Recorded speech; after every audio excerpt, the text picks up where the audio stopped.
3 ziņas. Skaļā pedagogu protesta akcija pie Saeimas vakar šķiet, tā arī palika īsti nesadzirdēta, tāpēc skolotāju organizācijas jau plāno nākamos pasākumus. Skolotāju streiks varētu notikt pavasarī eksāmenu laikā, kad noslogojums mācību iestādēs ir vislielākais. Pēc vakardienas piketa pie Saeimas, kad aicinot līdz 310 latiem palielināt skolotāju pamatalgu, lielu tautas kalpu atsaucību pedagogu nesajūtu, izglītības darbinieku arotbiedrība gatava aicināt skolotājus uz streiku.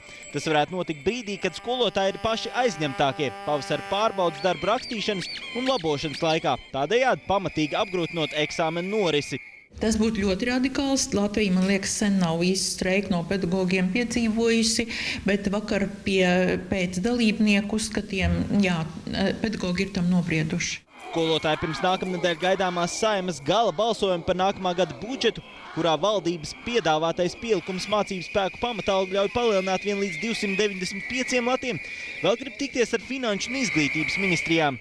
Kaut skolotāji uzskata, ka viņu cerības dabūt prasīto pielikumu vēl nav mirušas, Saeimā par iespēju pamatalgu palielināt līdz 310 latiem runā skeptiski. Runājot par šo minimālo slieksni, tas prasa ļoti liels līdzekļus, un šobrīd mēs redzam, cik ļoti karsti notiek strīdi gan par demogrāfijas paketi un visiem pārējiem jautājumiem, ka ir iesniegti 800 priekšlikumi, kur prasa praktiski otru budžetu.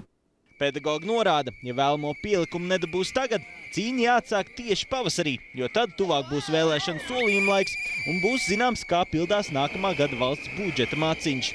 Dāvsvaldnieks Juris Binders, TV3 ziņas.